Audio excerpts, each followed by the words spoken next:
least my power's on this time. That helps. Yeah. I was gonna say, if it happened twice in a row, it's not meant to be.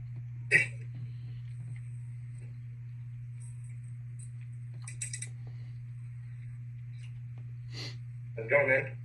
How's it going? Good, you? Can't complain. It's been a long weekend, but it's been fun. Good.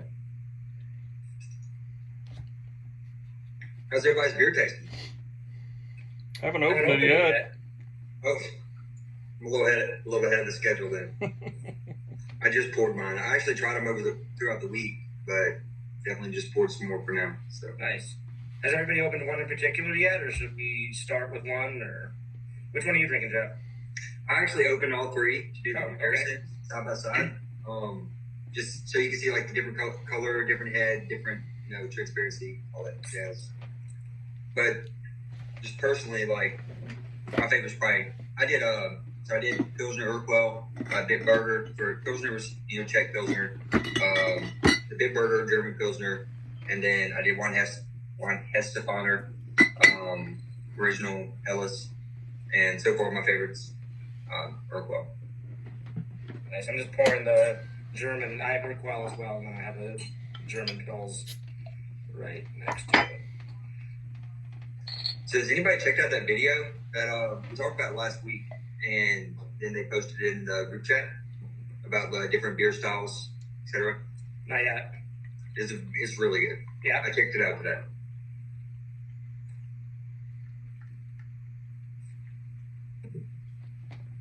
I'm drinking a Schwartz beer in the meantime.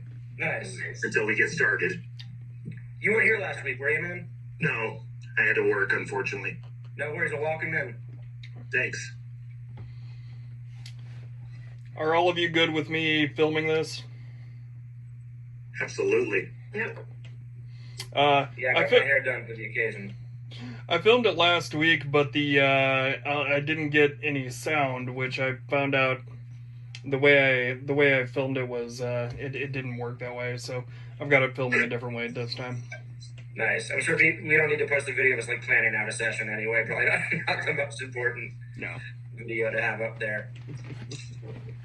I thought I had the draft quality manual. I guess I don't, or I lost it in my most recent move, but I do have the keeping and serving beer course from Cicerone guide. So I can take this blurry thing off. Blocks out everything that's easy to see. I need to download or get that manual again. So here's number 4. I also have number 3. I do have the Cicerone one, and this is one that you guys probably haven't seen. No. How does that one compare with the other ones? Honestly, they're about the same, to be honest, but they do go a little more in depth in certain areas on the Micromatic course. And of course, this is a hands-on study course. There was a 3-day that I went to. I recommend it if you get a chance to go to it. I honestly couldn't tell you how much it was. My company paid for it, so. Nice. Always a plus. Yeah. Of course, they do push their own equipment. Sure. Always. Which is funny because I use almost no Micromatic parts. But I do have their pint glass. You never have too many pint glasses. That's a lie. It's a straight up lie. That was straight lie. Actually, I only have one shaker pint. And this is it. Yeah. Everybody's got one shaker pint and one Sam Adams lager glass floating around somewhere.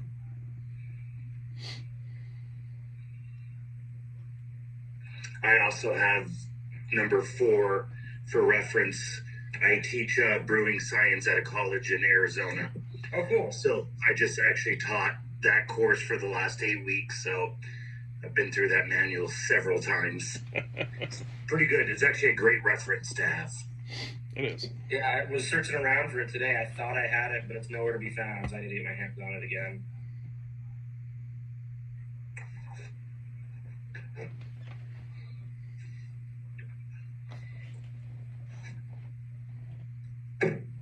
trying to wait for Patty to join because she was one who really wanted to dive into the tasting stuff, and we can always do that later if she's not here yet. But I thought it was a good way to start off by kind of diving into each of the beers.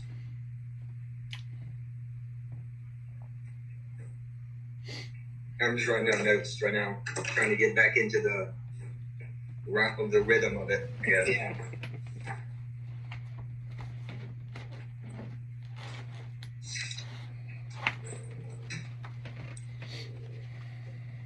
Yeah, I actually just printed out the draft manual. Like, Nice. super easy. It's pretty cool.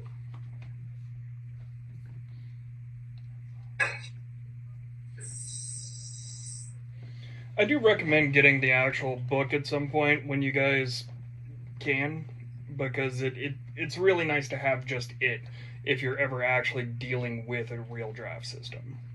You can just have it shipped to you, right? You can just request it. Yeah. Yeah, that's what I thought. I think it's actually, I think they now charge a couple bucks each for it. It's not very... 24. Yeah, bucks. $25. Or buy two and it's $9.95 each. Oh, wow. That's not bad. That's a big discount. Yeah. Buy one for you and a friend. I mean, most books are pretty cheap to use, too. Yeah. Like, I saw on Allo's, added you as a friend, and it posted, like, your, there's, like, a beer study group thing you're doing with your company. It's like, y'all going through, I can't remember what the first course was, but I checked it out. And the second one was, the book, Cheese with Beer. Oh, yeah, the virtual beer book, the virtual beer book club, yeah. And so I actually did not have two of those books. So I was like, yeah, let me check it out. And it was like $2. Like, they're like $2 used. Like, you can't beat that. Brief History of Lager is a really good read. I'm actually trying to get the author of it on my third course in May because we're like connected on Instagram and I've messaged back and forth with him a couple of times. That's a really good read. Definitely check it out. I just got it in the mail like whenever I got back to town. So nice. Do any of you have the Cellarmanship book? I do. Yep. It's an Very awesome book. Yeah, I've got it in the other room, but yeah, that's an awesome book.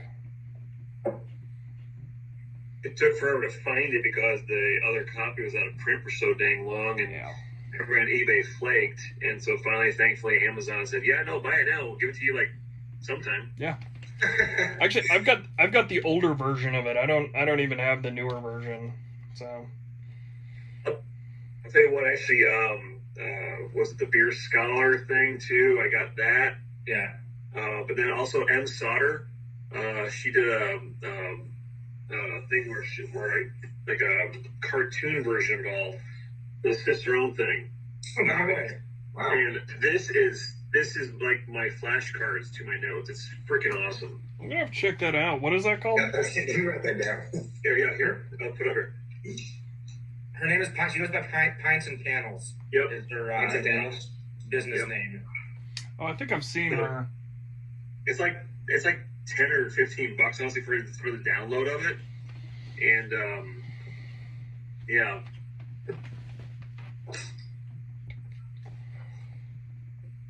But it's a good referencing to go along with all the other nonstop text. Yeah. I have so many. A lot of information. I have so many books. So where's everybody from? I'm in Boston. I'm in Indiana. Burlington, Vermont. Alabama.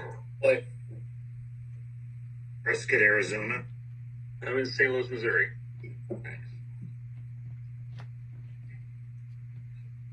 Very, very spaced out. Yeah. It's hard. I couldn't find anybody to study with in Bob. That's the thing, because I'm sitting the exam at the end of June, and I'm like, I want to find people to study with, and even though I'm in the industry, there's no central group. The Brewers Guild doesn't do anything here. There's no Facebook group for people because I lived in San Diego for a year and a half. So San Diego State has a craft beer business program, and I went and enrolled in that. It was a 3-semester program. It was everything from draft line management to distribution to making a marketing plan for your brewery, along with beer styles, food and beer pairing, like beer kind of history and whatnot thrown in. And there's a brewing course as well. And San Diego is such a well-known beer city that there was a big industry group presence. They did Collab Fest. There was a Facebook group that anybody and everybody in the industry could get onto, like, if you needed study people, if you needed like equipment malfunction, if you needed ingredients, if you wanted to talk on a marketing thing, whatever. There just isn't that in Boston, and it surprised me for, Boston's a kind of big beer city as well. New England kind of is, but yeah, I've been having trouble to find people to study with, so I figured this was a good. Thanks for that, though. Yeah. Do you mind if I ask a quick question while we're waiting for the other person you're talking about? No. So, all right. So my big bag gets heavier by the day of things. So I'm at the certified server. So I've been working for the next level here. So the books that I'm really focusing on are the Designing Great Beers, Cellarmanship, Tasting Beer by Mosier, and then the Oxford Companion, the Brewmaster's Table from Garrett Oliver, outside of the BJCP stuff, which is just never, ever ending, changing, and everything like that. Is there anything else I'm missing that you guys know of that I should have in my arsenal? Have you done the Road to Cicerone courses or those books? I've done a few of them with the different styles of beer and whatnot. The other things, actually, when I went through the school out in Vermont, American Brewers Guild, I got a bunch of things from them too that were different. So I was focusing more on the styles from the Cicerone things. I think that's probably plenty for this level of exam. Yeah. Okay, cool. Yeah, I've overkill everything in my life, so there you go. The Oxford Companion, I mean, that's such an encyclopedia that it's not necessarily. It's going to give you bullet. Oh, the other one, Brewmaster's Table. And then there's the other one by what's his name? I have it. It's the. Hold on. He just released a second edition of this book, the Beer Bible. Jeff Allworth. Beer Bible, yep. Beer Bible. It's kind of a like very Oxford good book. Companion light. Okay. Beer Bible actually got me into studying beer. It's a very, very Beer good Bible book. by Jeff Allworth. That just came out with the John second. Hallworth? Okay. Jeff Allworth. Jeff Hallworth, thank you. Okay. I'll just put it in the chat. You also didn't say that you had this. I have a downloaded version in a brewing binder. Yeah. Okay. I got that from back at brewing school actually, and they updated it since then. But yeah, that one I used back when I was assistant brewer at a place here in town. So that was well worth the download. Are all of us in the beer industry? I'm just curious. Not anymore. I am not. I am. I wish, So but not anymore. Part-time. Gonna be my retirement career. Pivot. Time to pivot. Coming from a brewer's perspective, I refer to brewing classic styles. Yeah. Xanath and Don Palmer a lot. I try to use that, especially like when I'm designing a home brew or something. Mm-hmm. Yeah. I feel like everybody who's ever brewed beer for a while has that book memorized. The problem is there's so many books. It's hard to know what to have. I'm in the office where my lady can have the rest of the house while I'm on here, but like my bookshelf of beer books is out there, and it's huge. Yeah. I've spent. Yeah, I get it. I don't know how much money I've spent on beer books, but it's thousands. So Yeah. Yeah. There's even a book about beer poetry, if you didn't know. There's a book called Hymn Hops. I did not know that. I do. It's I do have the illustrated. What is it? It's basically a the history of beer in comic book form.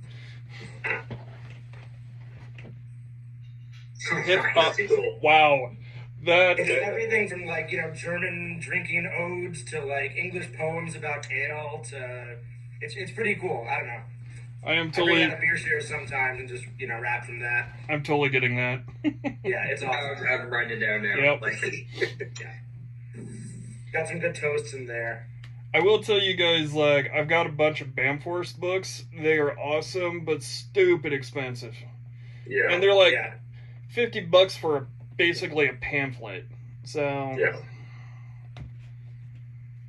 his I phone. mean, the individual ingredient books. I mean, that's stuff. The water is just ridiculous. I've Oh, heard yeah, those aren't necessary for level 2. Yeah. Oh no. But I've got all. I've read before, but yeah. I've got all 4 of them, and are like I work in a brewery. I have for 12 years, but our head of QA/QC, who's a brilliant individual, said that he was having a really hard time understanding the water book. Like, Oh God. Yeah. Even when Palmer was in town here and did a presentation on it, we're still like, yeah, Yes. Yeah. Yeah, that is an intense book. Luckily, Stan Ramos used to live here in St. Louis too, so he was always around everything, and getting every bit of information on him was wonderful. Sadly, he moved on to I think Georgia, but it's been nice having those people around. Evan, I think I've seen you around St. Louis. I know your name looks really familiar to me, and I heard you say that's where you're at, so I know we've ran in some relative close circles. You're here in town, sir? No, I'm in Southern Illinois. I'm about a little over an hour from you. Okay, gotcha. Yeah. Well, if you do, the closest thing I can think of in that neck of the woods would obviously be like the Firm and going to Waterloo. That club is up down there. I've been back here for 9 years. I actually was up at Ferguson, was where I worked for when I was since I grew up there. So little place up in North County. Yep. I'm actually not far from you guys either. I'm in Bloomington, Indiana. So nice. Yeah. Very cool. Cool. Has anybody here sitting the written exam and has taken it again or sitting any portion of it? This is my first one. The whole COVID thing screwed my whole thing up. I didn't even go for the virtual stuff. I just decided to wait. Yeah. I think Patty was on last week. She's taken the written and passed it, and she's just retaking the tasting exam. She and I are actually sitting the same exam in Boston at the end of June. Is that what it is now? So is it the thing where you pass a certain part, but you don't have to retake another part? Yeah. Yes. Okay. Yeah, because I'm taking the virtual written exam on July 1st and the in-person tasting and demo on June 28th. Okay. Is the demo still are we just talking about taking a faucet apart? I think so. Okay. Well, I don't know. Blindfolded now? So basic. I got a faucet and a coupler here to play with. So. If any of you guys want faucets, let me know and I will ship you out faucets. They're like because I don't think this is the whole thing. I got to ship. Got a massive amount of. I've got a bucket of just old nasty faucets that I like. We don't even use that style of faucet anymore. We use like all Perlix, which are way better faucets, hands down way better faucets. Well, do we know, is it just a normal faucet that they're using on these things, or is it a thing where it's like a Ventmatic Perlic front, or what is it? For the most part, from what I understand, they don't really change it very much. It's usually a faucet, but it may not be. It's usually a standard faucet. Okay, got it. Jockey box, that thing, yeah, I get it. Okay. Yeah. I mean, I don't think they're even going to throw a jockey box at most people. It's funny, trying to explain jockey boxes to people. Do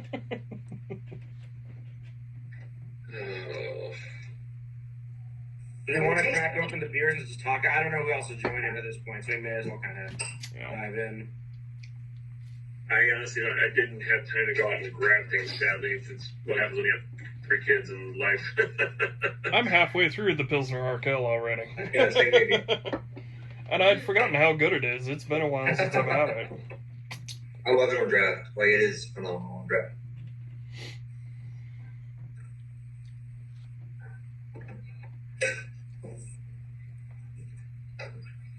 I forget which ones are we talking about tonight. Remind me, please.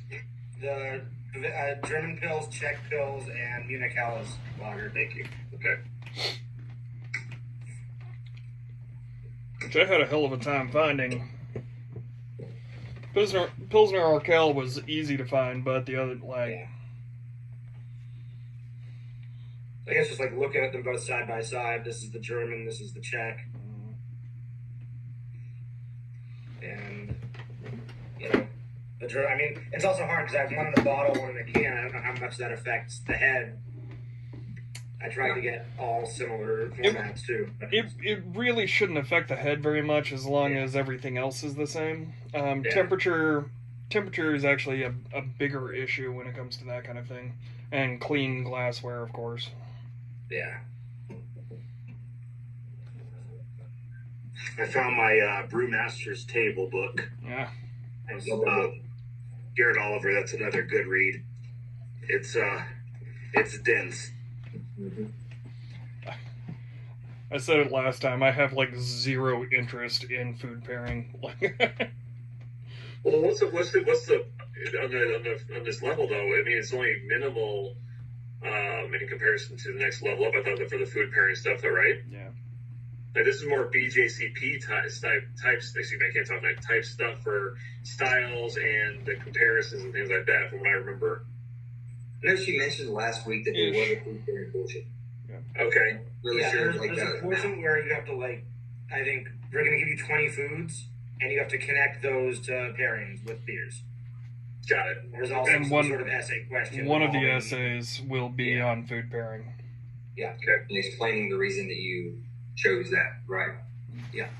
And there may also be short answer questions where there's there's this food in front of you, and this, what beer would you pair for something with high acidity, or, there may just be some short answer questions thrown in there about, what to pair with what. But it's about 10, from what the Chris Cohen guide said, it's about a 10% part of the exam. Okay. So it's not huge, but if you can nail that, that's an easy 10%, which is what I'm, nail the parts you can nail, and then worry about the rest later. That's my strategy. 100%, dude. 100%. Yeah. Hey, is Cohen? Does he send an update to the study guide, or do you have to buy another set after that? I don't know. I just got it a month ago, so I don't know if there's anything. I'm really. To be updated. I know he's coming up with some sort of practice tutorial course or something. I got mine 3 years ago. COVID totally screwed up all of my studying, everything. I got mine 3 years ago, so I'm curious if there is an update. Because I think that he was changing like 2 months after I bought mine. I asked him about it. He said, "I'm going to send out what's changed. That's it. I'm not going to give you a whole new copy." I'm like, "All right, well, that's great." So I think he did a YouTube video on what had been updated. He went page by page type of thing. Gotcha. So, are you guys not recommending his course?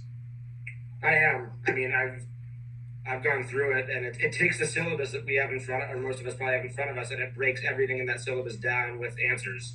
And there's also 3 practice exams you can take at the end of the course, and it gives you test-taking strategies and more likely what's going to be on the exam. So it's a real insider's guide. I don't know how he gets away with it, having taken the exam, but it's for $75. I think it's a great resource, and you get a set of flashcards if you want to print those out as well. So it's not bad. It's not bad at all. No. When I bought it, it was $60. Well, damn. Inflation, right? Inflation. Yeah.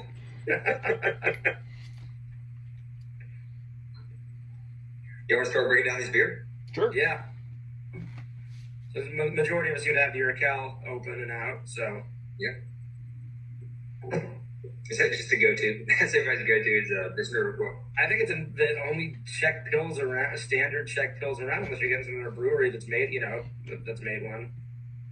Yeah, we have a pretty good beer bar here. We have a pretty good beer bar here, and that's the only thing they offered in Czech pills. Yeah.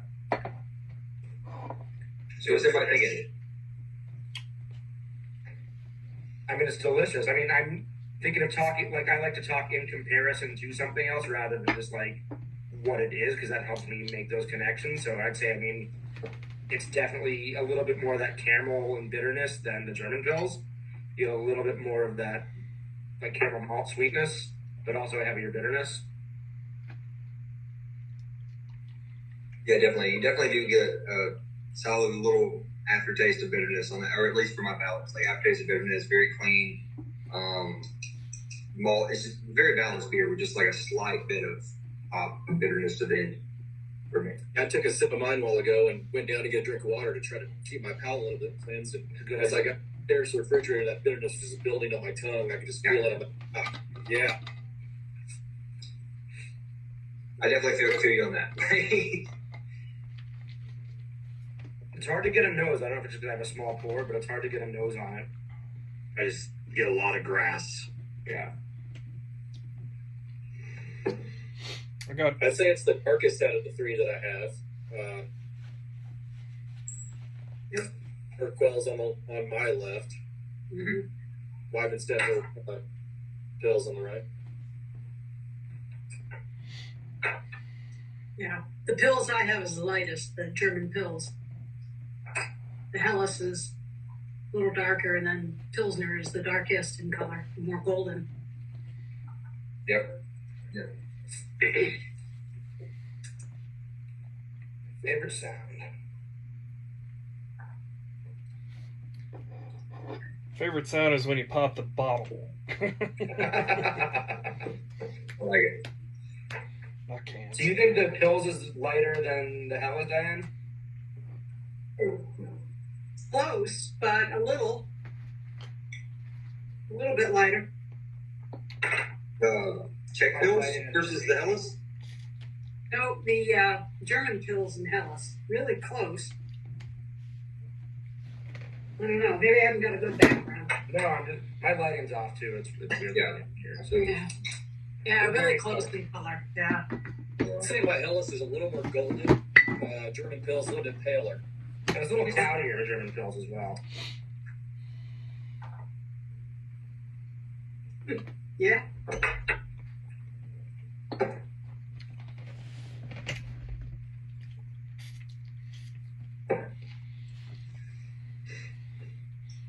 So I guess the easiest question is how would y'all differentiate these styles? Like if you were to have these styles on like a tasting, in y'all's opinion, how would you differentiate them with a blind tasting?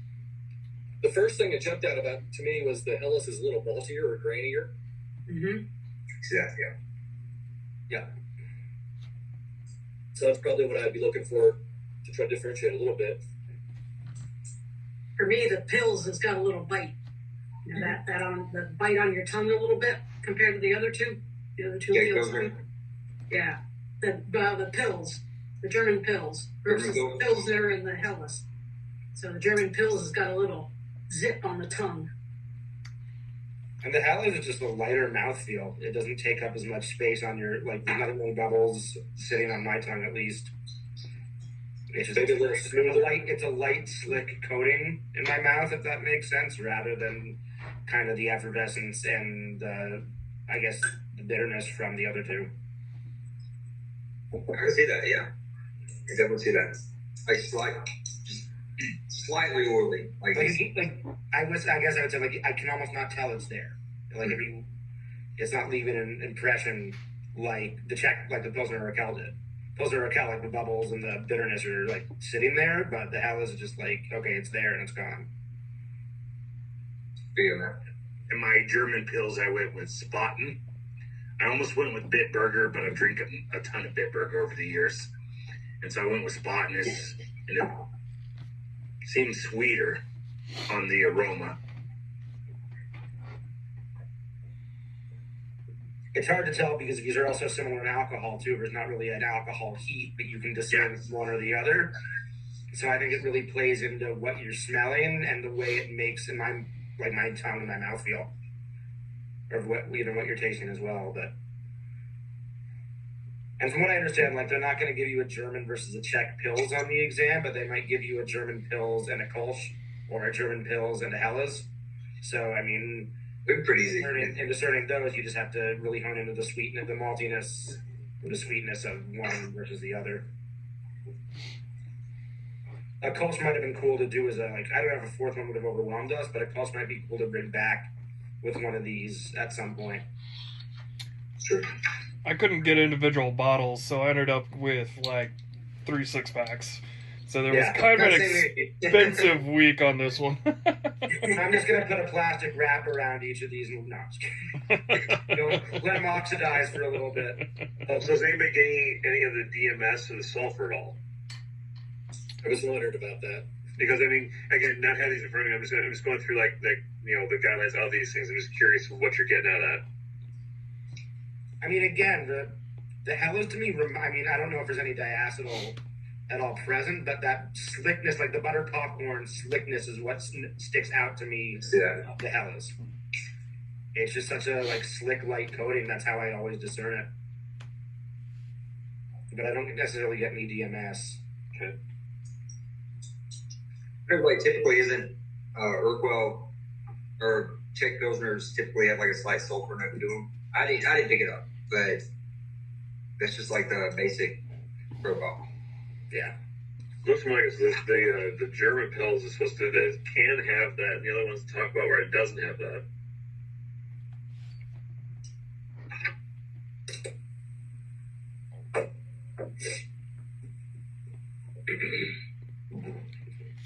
I don't think I'm particularly sensitive to sulfur. at all. Yeah. That's actually a really good question, though, because again, just trying to stay up as much as I can.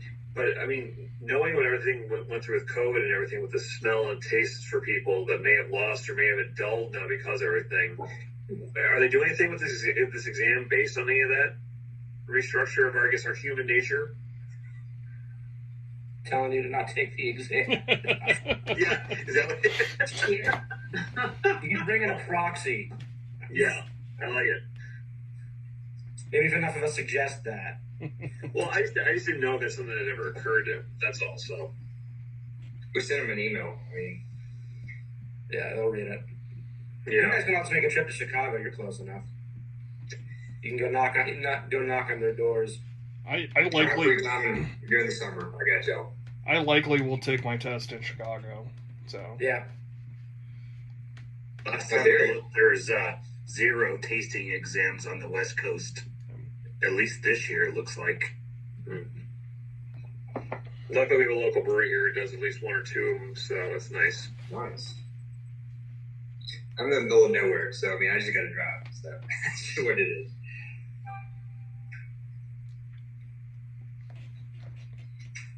I was hoping to be ready by this year. During the pandemic, I was like, man, I'm really going to buckle down. I can't go anywhere anyway. Shit, that didn't happen. I didn't focus. That's why I really like the thought of this group. It's gonna make it's a weekly thing that's gonna make me focus on this is what we're picking out. This is what we're doing. Yeah. It's gonna actually make me focus to study. Yeah. No, I was just saying for the first 2 months of because I was working at a brewery, I got laid off with the pandemic, and I was like, all right, I've been prepping for this while working for the brewery for the last 6-7 months. I'm going to continue. That was 6 weeks, 2 months in. I was like, I'm just going to drink the stuff. I don't want to think about it.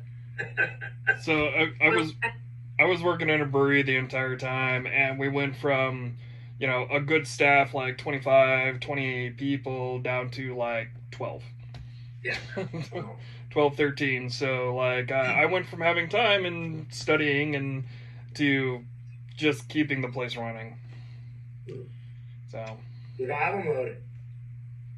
So Al, what would you pair any of these beers with, food-wise? That is a good question. So I would pair all of these with light food. I mean, you're going to start basically. The 3 C's of food pairing are complement, cut, and contrast, and you want to find beers that do either or all 3 to different foods.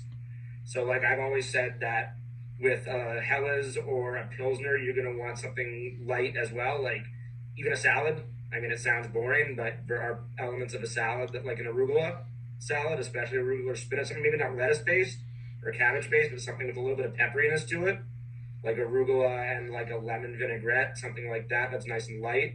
Or scallops, any white fish.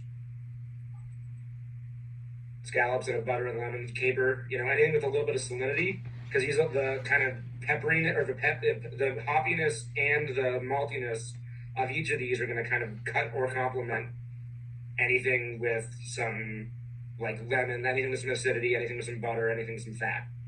So I'd almost say the Helles to go with acidity and the Pilsners to go with anything fatty.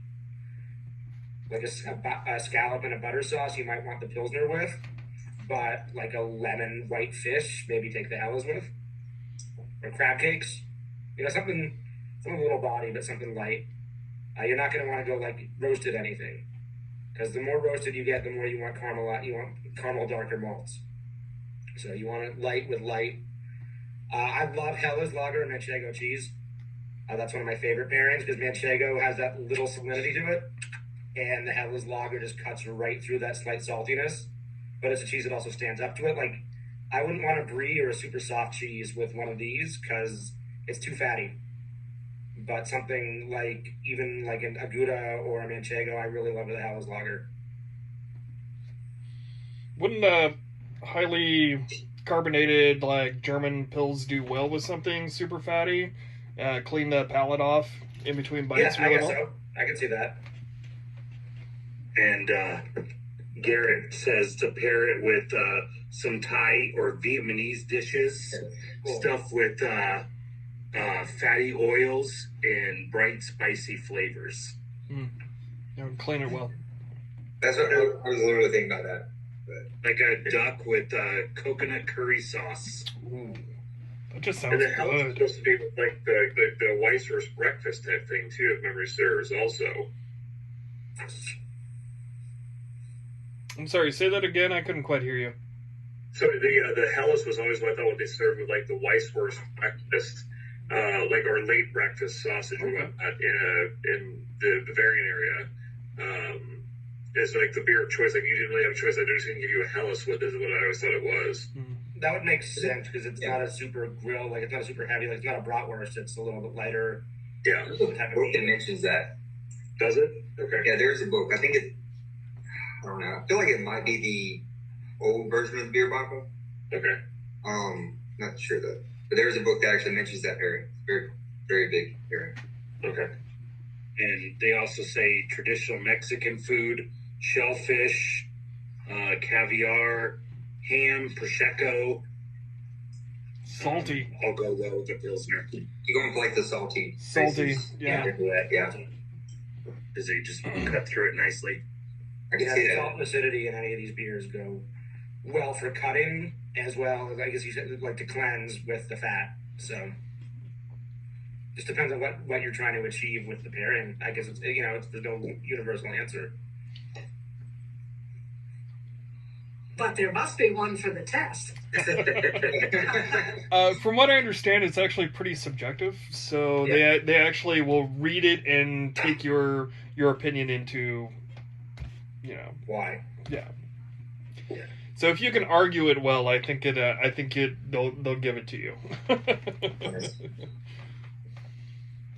Yeah, I'm sure the test is, wanting to see your thought processes behind things as much as getting to the actual answer for some of the things, not for everything, but they want to know that you're putting the thought into it. Like an off topic, is anybody taking the BJCP? Okay. Yeah. Don't they do like essay questions? Not pairing wise, but like thought process wise as well. So I am just the certified, not national or anything like that. And it was really just the questions were like the pre-exam thing. You had to do like the 250 multiple choice questions or it was. But then when we got down to it, was honestly, we had the beers in front of us along with the people that were grading our exams, taste the same beers, and that's all it was. So you had the 5 beers in front of you, and you went through everything with like the off flavors, the style, like what everything you had there in gradient, and that's how they would compare it to their own scores, and that's what you did. That's all it ever was. So unless things have changed since then, that's all I still remember for that level at least. So maybe national may have something like that. I think it's just like from my understanding, I haven't taken the BJCP test, but from my understanding, it's just like your rankings are based on your scores and your the amount of points that you have from participating.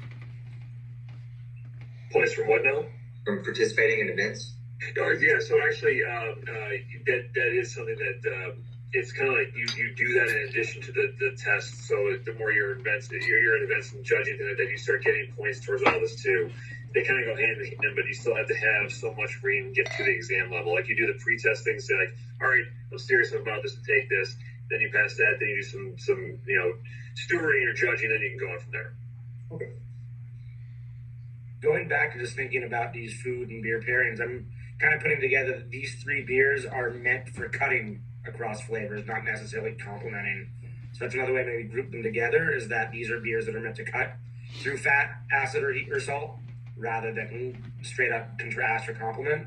Although I do think the I really love the Manchego and Helles pairing. I think it's a good complement and cut as well. They just go really nicely together. I'd urge you to try it if you haven't. I'm all about it. So yeah. Sounds like going shopping. Drizzle some honey and have some sliced pears too. Ooh, that sounds good. Sounds really good. I just had dinner and you guys are making me hungry. Yeah, hopefully everybody eats dinner before they come to this thing. I was going to, and then it was Thai food. I was like, so I had one. Nice. All right, what beers are we going to do next week? We might as well get that out of the way now. Yeah. Should we continue? He was talking about box and doppelbox earlier at the start of the meeting. That sounded good. I mean, it's that season, so it might be the best time to find them. Like Dunkels, Doppels, and what's the third one? I know I'm missing. We could do a Dunkel, a Doppel, and a double. I mean, we could do 3 dark. A Maybach? Maybach? We could do it, yeah, we do have as Maybach.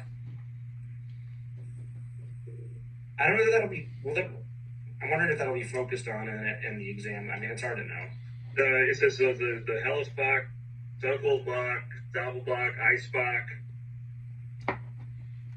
2 beers. Two. 2 beers. Pick 2. Let's do Let's do a Dunkel and a Doppel. Dunkel and a Doppel. Easy enough.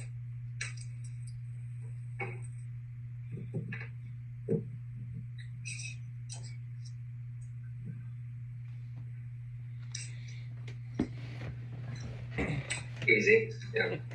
So at this level, do they get down into the ingredients on these beers at all, or is it? Or does anybody know? Because this is pretty. I mean, we got the differentiation in the taste. The malts used pretty much all like base malts. There's not a lot of specialty malts in these. Potentially, do you think it gets to that level? I do. I mean, they'll ask. We'll ask what noble hops are, which are going to be used in both Czech and German pilsners. And the focus on malt is going to be in the Helles lager. There's going to be hops used in that, but the focus will be on the Pilsner malt, I'm assuming. But they'll probably ask you to say, if you're drinking a Czech Pilsner, what are the noble hops used in that, or something to that extent. So knowing I think what actually was in the Chris Cohen thing was we're going to ask you to name a noble hop from each region. So Czech, Republic, Germany, and England. They might ask you to attribute that back to a beer, but they're definitely going to ask you to know where the noble hops are from and one variety of each. And then maybe a difference in color between I always think for me, it's how to do I go by describing the actual thing, or do I go by describing flavors and aromas? Like if they're going to ask you to describe Pilsner versus Vienna malt, do I go by saying the color, or do I go by describing the aromas and flavors, or some combination of both? Because they might ask you to do that. What are the common characteristics of a Pilsner malt, and what beers are those found in? And what are the common characteristics of a Vienna malt? And the easy one for that is Vienna lager. And what characteristics are those found in those? So I do know that they get down to that level, but I don't think they're going to ask you for a buildup of a beer. They're not going to have you just give me the hops and malt and yeast used in a Munich Helles lager. So, does anybody? I've been thinking about this half the week. Does anybody typically listen to podcasts on all this, or any podcast y'all would recommend? I do.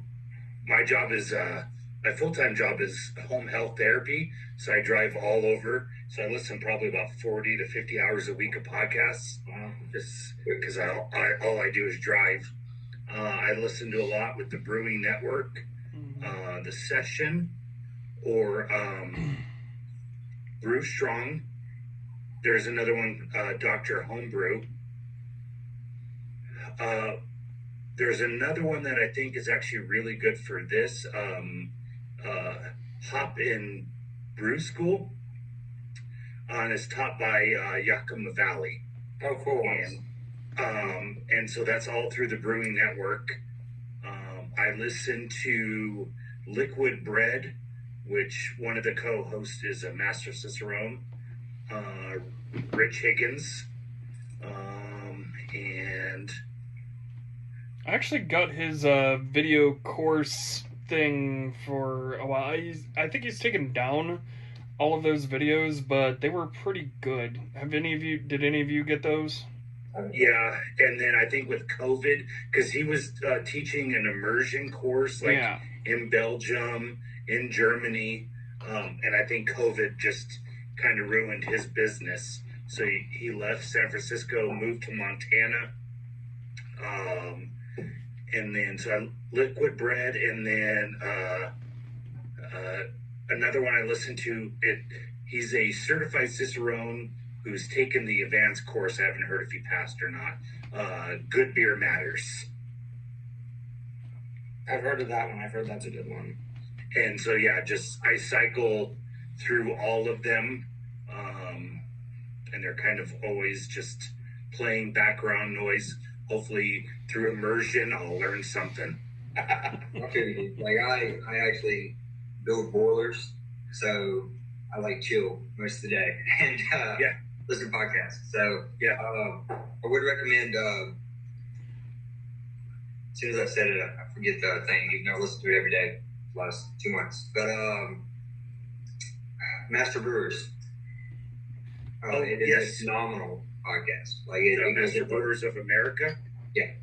Yep. Yeah, those are free podcasts. Normally, you have to pay for everything, but they give you those ones for free. They're amazing. Like they go into very in depth, and they actually go into what made me think about it was when she was asking about the different hops, malt, etc. they use in the styles. They actually break that down in a lot of their podcasts. I forgot about that one, but yeah, that one's good. It's actually great. Years ago, I've really got into brewlosophy too. They kind of go into comparing a lot of styles and techniques.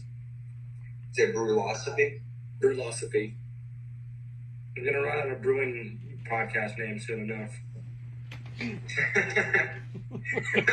I just can't digest information that way. I can't hear it. I have to read it or write it, or so I can't if I'm doing I'm listening to music and doing that, but I can't listen to a podcast and I have to be sitting there listening to it and writing down notes on it to be able to let it stick. So I've tried, and podcasts just aren't my thing. I have friends what podcast? I'm I don't listen to podcasts. Baseball, that's the only podcast I'll listen to, a baseball podcast. My issue with podcasts is the fact that they go off on tangents and they come back and they go. So I listen to a lot of audiobooks, and because I work in the shop in the back all day and I'm working alone, so I listen to a lot of audiobooks because I'm tinkering, but it's not enough to keep this running. So do we want to go through the syllabus? I know that's what we were kind of talking about. Do you want to start with the keeping and serving beer portion, just kind of talk through different things? I mean, I have the Chris Cohen thing. I can legitimately read off of that what he says, if that's of help, or we just want to have a discussion on each kind of A, B, C, and D point. I'd love to, yeah. Where are you in the column book, just so I know? I'm going, hold on, I just had it up and left. I'm on page 26. 26, okay. Right at the chapter 4, the outline, keeping and serving beer. Purchasing and accepting beer. Okay. This is the part I've overlooked because I know it's going to be very important, but I'm so focused on the styles and the qualitative and quantitative values of things, but I know this is a big part of it, so I need to...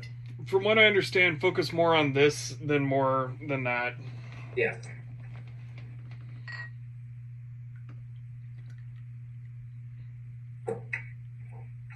So I have my syllabus that I printed probably in 2019. Has it been updated since then? It was updated August 1st, 2021. Okay. I'll go back and redo another one. Yeah. That's awesome. Mine says copyright 2015.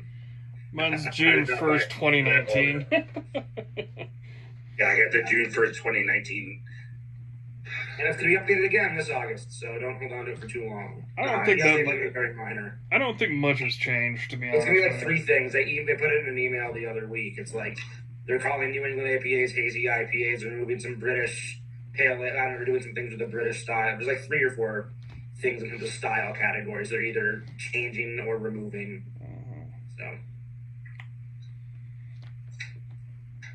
So where do we want to start? Keeping and serving beer.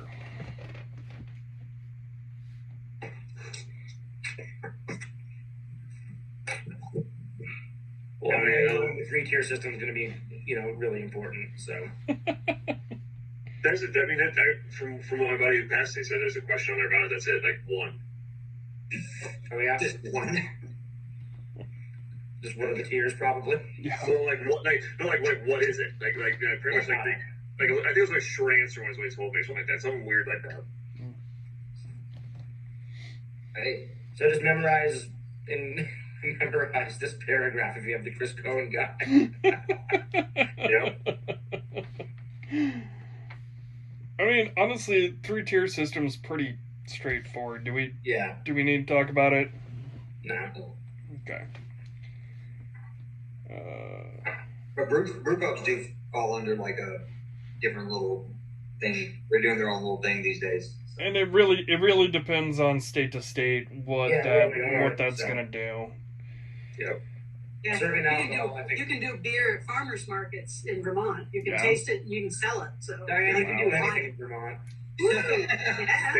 Seriously, I want to move to Vermont. So Come on up. We got a few breweries up here. I came for the first time last October. It was great. Beautiful. Yeah.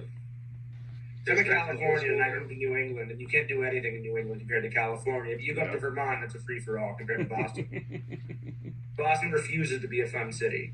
Hardcore refuses. It's bad. In Arizona, happy hour's illegal here. Oh my god. Yeah. It's crazy. No habits in Boston. I can sit in South Alabama and I can drive. It'd be like stupid restrictive laws. Drive 10 minutes south and go to Florida, and the laws are just like amazing. Like they have so much stuff. It's also Florida, not. No, you have no idea. It is Florida. Like that is the key there. They get away with anything. All right. You think there's gonna be much about the taxes? I was about to say, should we talk about taxes? Big Bang. Here, everything's bigger there. In Florida? Okay. Taxes. Well, still the same thing, though. Hey, Federal, state, local. no making fun of Texas. I'm originally from Texas. Fair enough. I normally wear a cowboy hat. All right, taxes. Do we have any questions about taxes? No, please stop paying them. I just did my taxes. Cut off to go from $3.50 a barrel to $7 a barrel. How many barrels do you have to do for the cutoff? Oh. Because I know $3.50 a barrel to a certain barrelage. I don't know if it's 60,000 barrels or whatever, to go from $3.50 to $7 a barrel, and I think it goes up to $16 a barrel. I want to say that there was somewhere around the 75,000 barrel mark. I'm remembering from a while ago from something I heard in passing, but generally, I want to say it was somewhere around the 75,000 mark. Well, let's see what the website puts on here. Let me go to a .gov website. Why not? There you go. /beer. I don't think that question will be on the test, but it's an interesting question. Yeah. HTML. Let's see what's it. Site can't be reached. What a surprise. Because in Arizona, you can't produce more than 60,000 barrels. So I think we're set at $3.50 a barrel for pretty much forever. Wait, they don't allow you to produce more than 60,000 barrels at all? Nope. It used to be 40, and then there's a brewery here, Four Peaks. They fought to get it increased to 60, then immediately got bought out by InBev. All right, so here it says the 2018 to present reduced tax rates on domestic removal or imports. First 60,000 barrels is $3.50. Over 60,000 up to 2 million is $16. You're right. And then, yeah, so there you go. So, wow. I don't think we have a maximum amount that we're allowed to brew here. I mean, yeah, here in Arizona, we don't worry about 3-tier. All the breweries can self-distribute, but because even our largest breweries, you can only basically sell in Arizona with 60,000 barrels. Oh, yeah.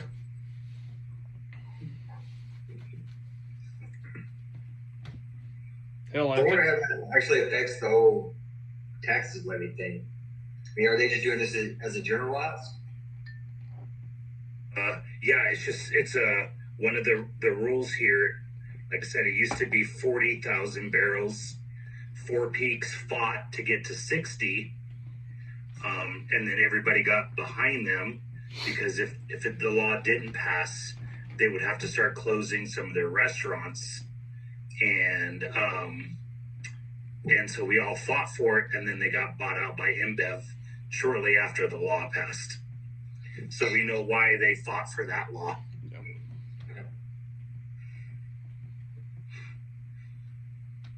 I can guarantee you there's probably going to be a question. It's interesting, the way the Cicerone outline goes and the way this Chris Cohen thing goes are not exactly lined up, or there's just not as much in depth. Like under purchasing and accepting beer was always. What was that? I have no idea what just happened. Somebody didn't like what I was saying. They bleeped me. Oh, I am sorry. I just blew my nose. That was me. I apologize. Okay. Sorry. I sounded like a buzzer. I was like, did I get buzzed out? Horrible pollen here right now, so I apologize. I understand. No, it's fine. It's like Homer Simpson turning the volume up to cover a fart. Yeah, my bad. No, I was just going to say, there's this section that says, how do you assess a beer's shipment, physical condition, and age when it's being delivered? I guarantee there'll probably be something about that on the test. Check temperature and check a date, a Best By date or whatever. Best By date and temperature, and physical condition of the beer's container. The funny thing is I'm looking at... You're not taking them. I'm looking at some of these, and like their label applications were terrible. Absolutely terrible. Yeah. So the question on that is, what would be the go-to temperatures on that? Well, the best proper temperature for beer is 38 degrees in America. Like, so when you're here, any of our beer, all of our beer is designed to be drank, poured, served at 38 degrees. So... And if it comes to you too warm, here's a question for y'all. If it comes to you too warm off a truck, what's the off flavor, the most common off flavor that could develop as a result of that?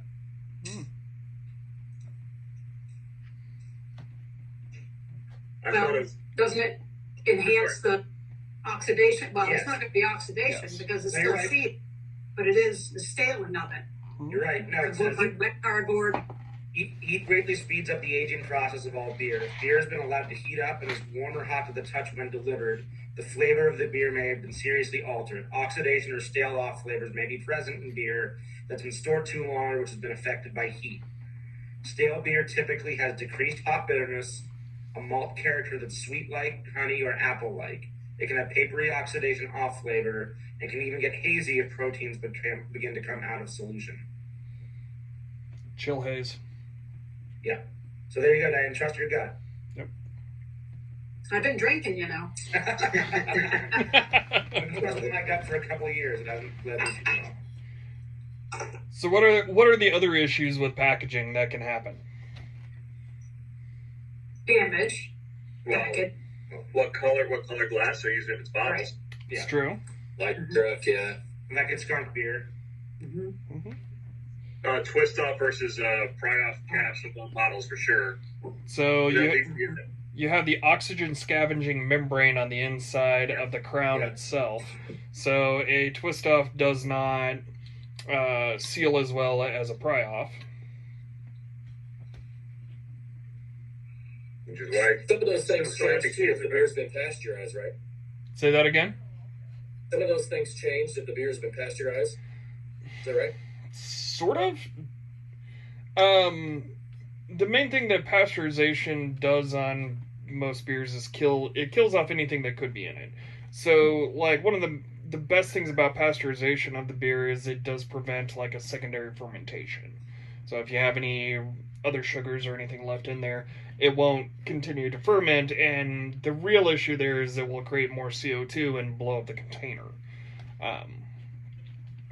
Or if you're dealing with like a sour, and you're dealing with a lot of the funkiness, the bacteria that's used for souring the beer, like Brettanomyces or PDO or anything like that, like you pretty much have to run it through a pasteurizer, especially if it's going to be in a keg. Because if you're sending that off to some place to run through someone's draft system, that's basically going to like destroy their draft system. you'll never get all of that out. So in your experience, does pasteurization affect like the body of the beer? I mean, it can. Yeah, I mean, it can definitely do it. I mean, you're not quite flash boiling it, but you are like flash heating it to like, I think 180 over 150, 185 degrees, I think, is the standard temperature. For like 20 seconds or something like that, is that right? Something along those lines, yeah. And it's pretty much just to kill everything off so that you don't get anything happening in the liquid from then on. But yeah, it's going to prematurely age it to a certain degree. So when you talk about flash pasteurization, that's on the full volume, or as it goes through the line into the can or the bottle? Like no, which way you're talking? It would actually not. It would not be during your packaging process. It would be bright tank process. Okay. So it would be around about the same time that you went through either a filter or a centrifuge or something like that. It would go through, and it would go through that, and would just kill everything off before it went into your bright tank, where you force carbonated and prepped for package at that point. So just doing some of that reading today in the Road to Cicerone, they talked about the filled bottles going down the line, and the whole bottle of the beer that's not a flash pasteurization because you had to bring it up and then bring it back down. That seems like a lot more heat damage potential than just the flash pasteurization, maybe? Or maybe I'm not thinking about that right. Maybe. I mean, honestly, I don't know of it. How do you do it in your brewery? Well, in our sour brewery, we do it in the pre bright tank. In our main brewery, we don't pasteurize, and to be honest with you, the vast majority of breweries don't pasteurize. So, you didn't even use filter. Filter, yeah. No filtering. Just to be honest, most breweries filter of some kind, and if they say they don't filter, they're probably going through a centrifuge, and a centrifuge, while technically not a filter, it does the same thing. Yeah. So it's the giant breweries that are pasteurizing in the bottle then. Possibly. I mean, you definitely could. You could send it through. I don't know that process. I've not dealt with it. But flash heating a bottle, I mean, you're going to heat this up, you're going to heat the liquid up, and it's going to maintain that temperature longer than it would be through, like, running it through just an actual, come on, brain, work. A pasteurizer. Yeah. Okay. So it would do more damage in the long run, but honestly, when you're dealing with those beers that we're talking about, that they probably designed all of that into it, into the flavor. And yes, I used air quotes there. I mean, pasteurization definitely. I used to work at a place that we did pasteurization, and it was, I mean, just straight to the line. I mean, it definitely accomplished the job. We didn't do any like bottles or anything like that, but just run it straight through the line. It had a filter in our system, and I mean, that's all it needed to do the job. Just heated it up enough to, I mean, it did denature proteins and everything like that. Made it a lot thinner for us, but definitely didn't do any bottles or anything like that. And to be honest with you, I have not actually messed too much with our pasteurizer. I might be able to talk to our head sour brewer into having a talk with you guys if you want. That'd be dope. I'm all about it. Yeah. I mean, we're kind of famous for our sours, so. So where do you work at? Upland Brewing Company. Oh yeah. I've not had any of your beer. I'm gonna check it out. Hold on, I've got an old. He's gonna pass you a bottle through Zoom right now. Hey, so I typically travel around the U.S. So right now I'm doing like a little hangout for a couple months, but I usually travel all around the U.S. Oh yeah. Yeah, I mean you can find us in a lot of places. So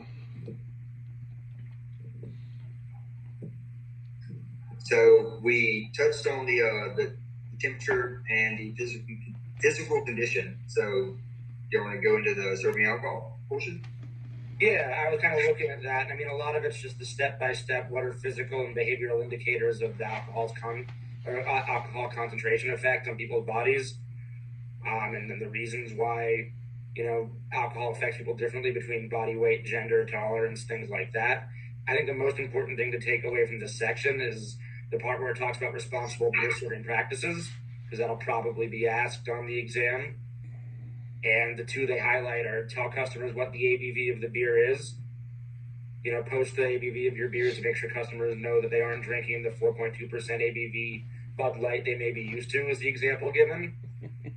And then serve high ABV beers in smaller servings. It'll probably be a question about proper serving, practices and, serving a barley wine in a 16-ounce shaker pint versus a 10-ounce. Turn up. Let's do it. Yeah, that's a good time. Hook it to my veins. Yep, just inject and let it flow. Yeah. But yeah, the old brewery I worked at, in smaller serving sizes on there as well. The old brewery I worked at, anything over 8% was automatically 10 ounces or less. Yeah. This first place is down here too. Yeah, I think everything over like 7.5 or something like that is in like a snifter at our restaurant. So yeah, I could be wrong on that, but I'm pretty certain. If you're asking us to come check it out and make sure you're right, I won't disagree to that. I mean, if you want to come down and audit, I'd be happy to sit there with you. Feel free to come on.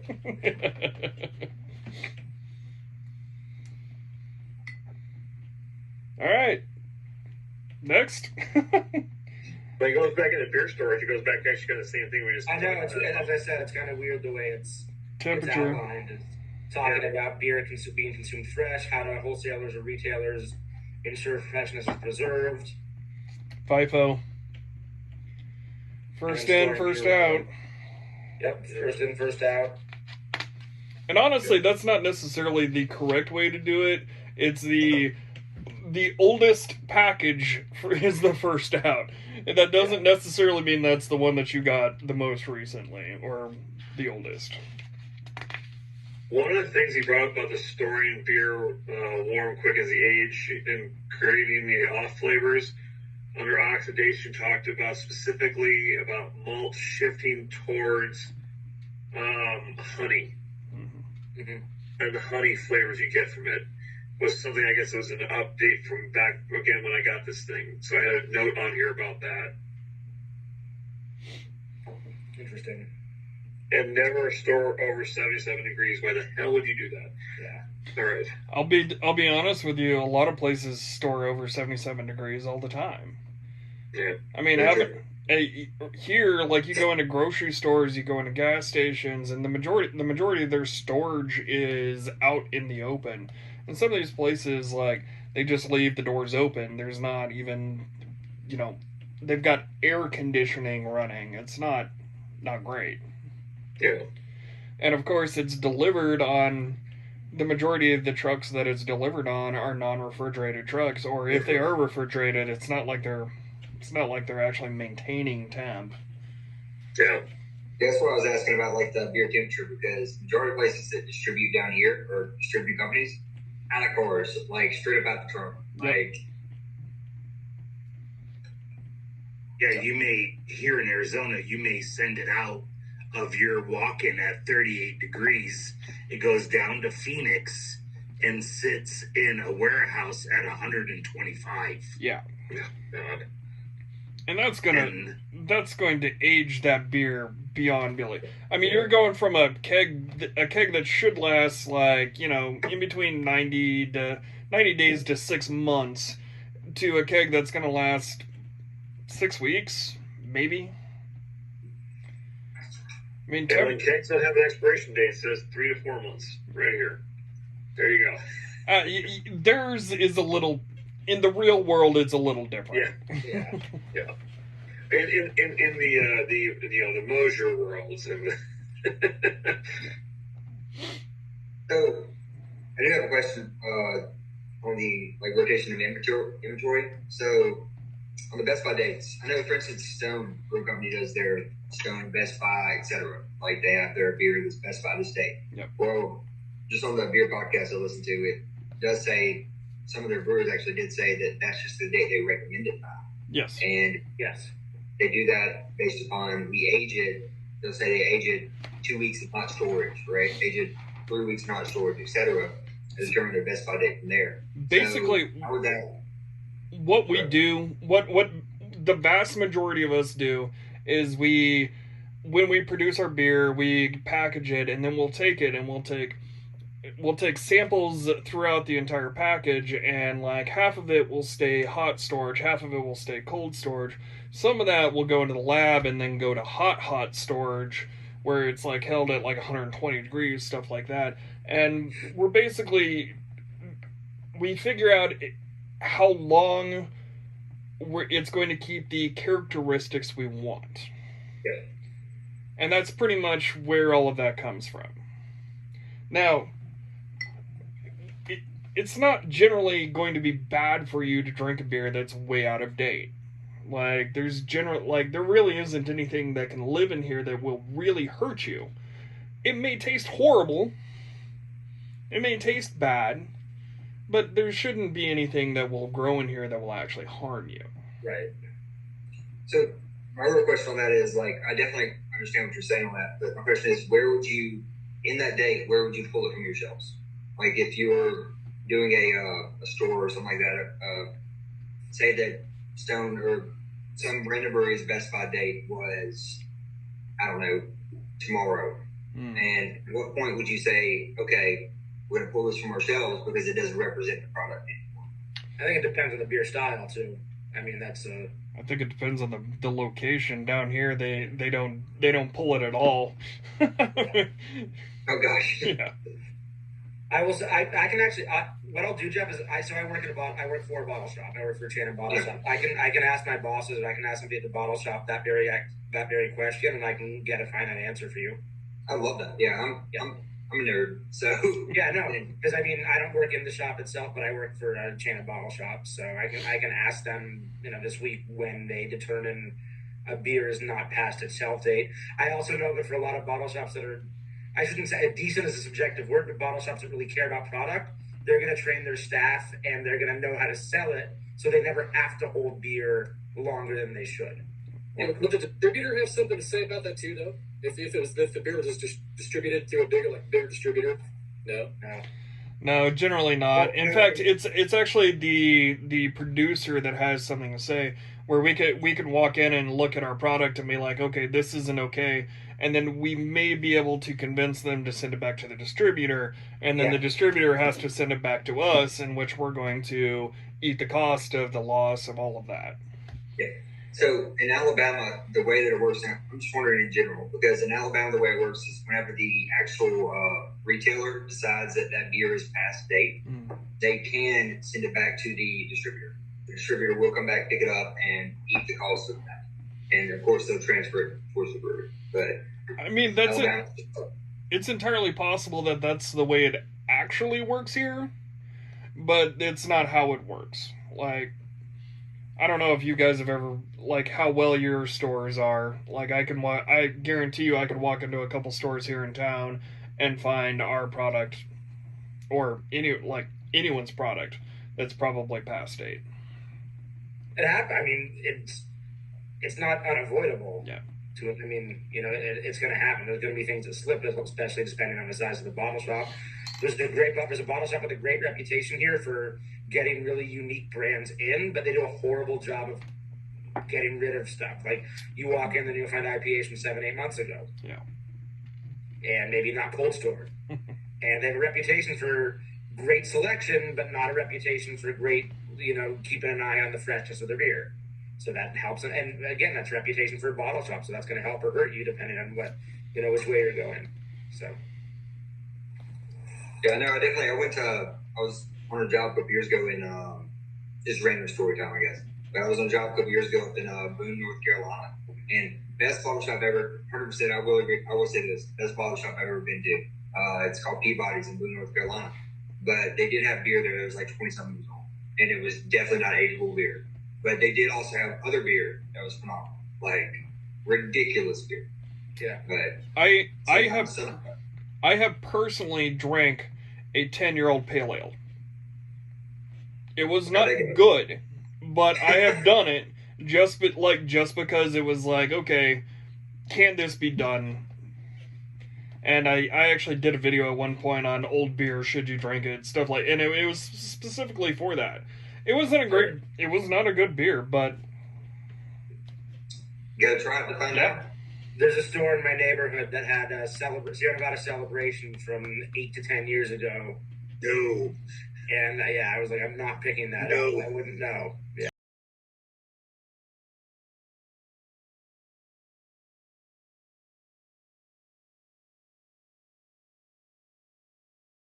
You don't want an 8-year-old fresh hop. You don't want a 2-year-old fresh hop IPA. You don't want an 8-year-old fresh hop IPA. Okay. So honestly, you don't even want like a month-old fresh hop IPA. Like, the best part about fresh hop is like right when you bottle it. Fucking so good. Yeah. So do we want to get into maintaining and operating draft systems? Is that a big topic for the rest of the night? I think that's kind of what's next on our draft principles, draft systems. That's a big one. I think we want to gloss over to beer glassware and serving. Why don't we hold off draft systems till next week and let's talk about glassware, I guess. Yeah, I'm all about that. Yeah, start off with the serious stuff next week. The big topics. Yeah. That's a good one. Don't say 126 pages. So. Yeah, it's a ton in this Chris Cohen guide, too. It's like 6 or 7 pages. Mm-hmm. Oh, draft systems aren't important. Don't worry. Oh, God. Easy. Well, we have the expert with us, so it's good. I mean... So from what I know... I've built a couple. From what I know in the exam about glasswares, they're going to have different glasswares like there, and you have to say which beer is best served in each of them. So they're going to have, like, in this Chris Cohen guide, they have a list of all the glassware. They have Shaker Pint, English Tulip, Nonic Imperial, Snifters, Stem Tulip, Caper Pilsner, and they're going to ask you to tell you which beer is supposed to go in each of the selection they provide. American Shaker Pint, no beer is supposed to go in here. So do they just do name base or do they do picture base? Do they do what base? Name base or like image based? That's a good question. Like, do they give you a name or an image? There may be two where you have to name you may have to name the glass and recommend a beer style for it, would be my guess. Because they're going to want you to know both ways.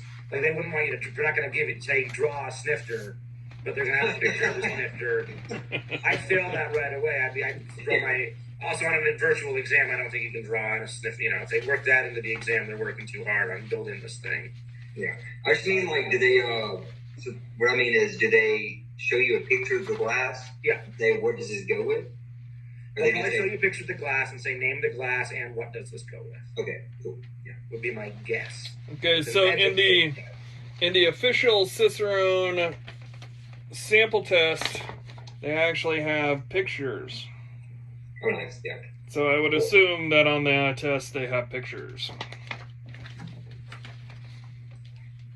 And I'm looking at because I know keeping and serving beer in the road to Cicerone, they have an exercise where you do that. Let me see if I can. Whole glossary of all the glasses. Yeah. A glossary. Glossary. Sorry, when the beer starts flowing, the puns start going. That's not easy. Love it. Stop around. Now I can't find it. Oh, it's probably because it's in each one. Like the German one has the German beer glasses, and the Belgian one. Oh, I see. Yeah. I'm like looking in here, serving each style book. They have the ones that represent that style. But yeah, they'll give you they'll say here's a stem tulip glass, or here's a picture of a Bavarian Pilsner glass, and say what goes in it. Taper Pilsner glass. That's the word I'm looking for. Keeping and serving, I think it's more about cleanliness of the glass. Yes. You have to go in through each individual rode the Cicerone course to see the glassware for the styles. Yeah. I'm excited. So tomorrow, there's a brewery here that specializes in English styles, which is rare to find. Ooh. And they even, so what they do is they do English pub food. They also have an English shop in the back with all these kinds of like British, like Cadbury's candies and all the like, it's about half hour from where I am. I messaged them a couple weeks ago and I'm going up to meet the owner tomorrow afternoon and he's going to walk me through cask beers and cask in general. Oh, yeah. They have an English porter, they have an English mild, they have a bitter, and they have one or two other English styles. They have 5 out of their 15 on the menu are all English styles. So is that Notch? No, it's Backbeat Brewing in Beverly, Mass. Okay. It's Notch has a couple. Notch has an ESB on right now and a British mild, but they're so Czech and German focused. But, yeah, Backbeat Brewing. We're only like 2 years new, I think, and I'm going up there tomorrow for the afternoon to meet with the owner and talk shop about. And because you can't find them anywhere locally usually, so I'm excited for that and excited to kind of see if they have proper glassware for those styles as well. So we've got like 5 or 6 pens that we use. Like we've got a couple Firkins and a lot of pens, and we'll do some. We used to do one every month at all of our locations where it was first Firkin Friday something. Fridays. Yeah, it was something like that. It was great, Perfect. and we loved it. And pandemic kind of killed most of it, but we still do them from time to time, and I love it. I'm actually getting ready to rebuild our front of house at our brewery. We got a little bar up there, and I really want to put in a beer engine. Nice. So, do y'all have like decent? Or I know y'all said it's very rare, but personally in Alabama, they don't do cask ales. Like that's not a thing down here. Like we have a once-a-year festival. It's Firkin Fest in Mobile. Like literally, like 12 people show up. Honestly, it's really about the same here. There was I think there was a big Firkin festival. I think in Chicago yearly, but I don't even know if that's happened recently. To be honest with you, I don't pay that much attention to the beer fest anymore. I got burnt out on them. You go to GABF, you just kind of get done with it. Yeah, I agree with that.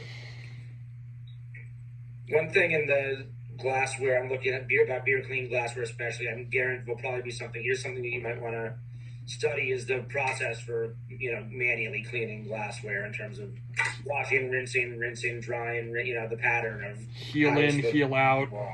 Yeah. Nobody here does that, so I'm good for it. Glassware temperature is a big deal. Yeah. I don't know if they actually talk about glassware temperature. Do all of you guys have places that use the? Yeah, okay. Do all of you guys have places that use the sprayers to rinse out the glassware? Yeah. I want one of those when I buy my first house. I want one of those installed. I love those things. Yeah, they're right into the sink. I'll send you one. Yeah. I've got a couple on hand. Don't worry. No, but I want to built it. I appreciate it. So send me that and a faucet. We'll you said it's something good to go to. Talk to me and I'll come out. And a beer, and I'll send you something else your way. I'll come out and I'll install it for you. It's fine. Perfect. Hell yeah. So yesterday I went and installed a nitro tap system, nitro tap at a local restaurant with a bar in it. And while I was there, they were telling me that they were having problems with foaming issues and other stuff like that. So I kind of checked the normal stuff. The temperature is the first thing that you always check. Pressure is the second thing that you check. But when I was up there and I was looking at it, they were serving all of their beers in frozen glassware. Yeah. God. It's like all Mexican restaurants do that too. Yeah. Yep. They do that. Yeah. I know people love it, but it's terrible for the beer. It really is. So I love when you pour it and you get that whole bunch of ice at the top of it every time too. Great. Yeah, we have a chain of restaurants here who thinks it's a great idea to serve their beers at 29 degrees, where you got to chip the ice off the top before you drink your domestic lager. Yes. Yeah, Twin Peaks. Yeah, I feel you. So yeah, it's like chisel out. But yeah, Twin Peaks is great, except for the 29-degree beer. It's great science, I would Yes. say. I mean, that's about it. Who was asking about the temperature of the glassware? Was somebody asking what it is? I would love to know that, actually. Yeah, what is it? I would recommend It says so on page 49 of this book talks about that. It says how you prepare glassware for serving temperature between 38 to 44 degrees delivers the best taste experience. Domestic lagers is served a bit cooler at 38 to 40. Room temperature is fine. Mm-hmm. Frozen or frosted is not recommended. Yep. So how does that say like stouts? You know, like more of your heavy body beer that are going to be your roasted beer that's going to be recommended to be served at a higher temperature. Well, the temperature of that keg is going to be different in general. No, it's not.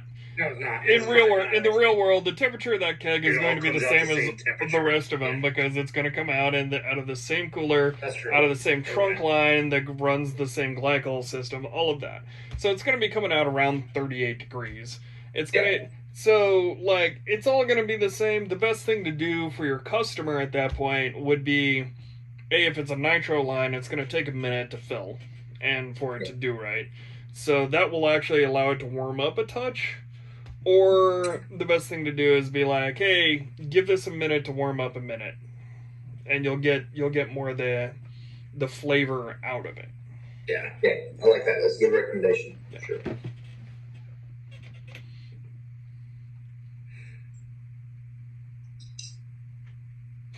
How are you setting up breweries with the sour lines? I mean, you talked about your brewery having you're keeping the sour fermentation and everything separate because of the potential for contamination into your other brew lines. How do you set up lines for that to keep it as separate as you can?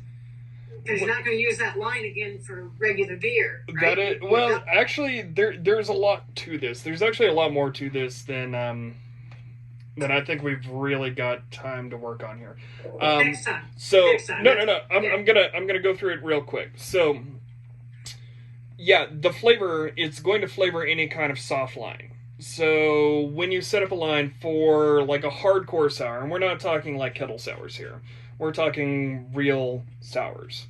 If you set it up for that, the only thing that will run on that is going to be a sour because it's going to flavor anything else. And if you're going to change it to something else, you basically need to change out all of your softer lines. So, it doesn't really affect trunk line too much, but you're going to want to do, a heavy cleaning on it and an acid cleaning. You're going to do everything you can just to make sure that you don't have any kind of sour flavor post left on that. One of the other main issues is most sours are actually carbonated to, a much higher volume of CO2. So most sours are going to be carbonated to, 3.2, which all of our systems are not designed to run. I actually hate how they tell us to design draft systems, because every draft system in America is designed to run Budweiser. So you need to design the actual line itself to be able to run it. Because 12 psi isn't enough to maintain carbonation on that. You're looking at 18 to 20 psi of CO2 pressure to maintain your proper carbonation level on there, which means that your 12 psi of resistance that's built into your draft system isn't enough. So you actually have to build in different areas where you can adjust it to be able to run it. I've actually played around a lot with setting up lines that only have 5 to 10 pounds of resistance in it, but building in sections that are adjustable so I can add more resistance or less resistance. And we're getting in. Is that in the cooler or at the tower? Where is it easiest to put some of that stuff in? It really depends. A flow control faucet is going to add more resistance. And flow control faucets are amazing. Well, depending on the one that you get.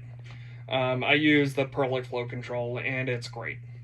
But you can also get a inline. I don't want to have one here. I'll try to remember to have it for next week. You have an inline resistance, like, and it's basically it squeezes it so it gives it a little more. Reducer. Basically, yeah, and that would be in your cooler. So that would be on your jumper line or just past your fob, depending on where it is. Yeah. So could you not just add reducers and smaller diameter hose? Well, yeah, but that's going to be a permanent thing. So, like, if you're wanting the most adjustable that you can, so if you want to be able to run high carb and low carb, so you've got like a 1.5 volume ESB that you're running, and your next keg that you're running is going to be a pre-prohibition Pilsner that's 2.7 volume on that same line. Is 12 pounds of resistance going to give you the best? No. But all of our lines are designed to run with 12 pounds of resistance, or 22 pounds of resistance if it's a long draw system. Got it. We're probably talking way. Conversation, right? We're talking way over this. I'm definitely vibing with all this. Like, this is what I do for a living. So okay. Love it. Yeah. Like I work with boiler systems, so like literally all this adjustment flow and everything like that. Like I do this literally on an industrial scale every day. Yep. So, it's pretty cool. Should be a spin-off series for this stuff. I would agree. All right. So, where do you want to continue from there? Well, I think And I was wondering when this was going to happen. Yeah. I think we need to probably start wrapping it up. I'm not certain what time it is, but I'm guessing it's after 9. Yeah. Yep. All right, so next week is Dunkel and Doppelbach and draft beer systems. Yeah. Right? Yeah, we'll start there. And what do we want to focus on for the, I guess, study syllabus style? Or focus? Did we want to do draft? Which was it? We can start with draft systems and then maybe go into just talking more about beer flavor and evaluation. Because, I mean, in terms of understanding beer stuff, I don't know exactly what the Chris could like. It's hard because it doesn't give a finite thing on the syllabus itself. Like exactly what about style parameters you're going to need, apart from like knowing like ABV versus SRM versus. From what I've been told, because I go way too fucking far into it. From what I've been told is worry less about the specific numbers on each one and more like the groups of them. Got it. Okay. And that's what I've been told because I have a tendency of going way down the rabbit hole. And people have told me stop doing that. So maybe talking about draft systems and getting into just beer ingredients and brewing processes might be good, for next week. Beer ingredients and brewing processes? Yeah. Kind of mix those, that number 2 and 3 kind of either, working like a general viewpoint of that. Sorry, go ahead. We do just like a general viewpoint of that? Sure. Like beer ingredients and brewing processes? Yeah. Not like style focus? Yeah, we can do that next week. And we can kind of talk about styles weekly as we talk about the beers we're evaluating. Cool. Yeah, Also, if somebody has like a special one they like or they know quite a bit about too. I mean, I'm sure everybody here has their favorites. Very true. Doc and Dunkel. Also, if you guys have any specific questions, anything, feel free to, you can send them my direction. If I don't know it, I know the guys that do. So. Cool. Good stuff. All right. Yeah. Thanks, everybody. Yeah, thank you all. Have a Yeah, good one. Everybody. Bye. Have a good week. Yeah. Have a great week.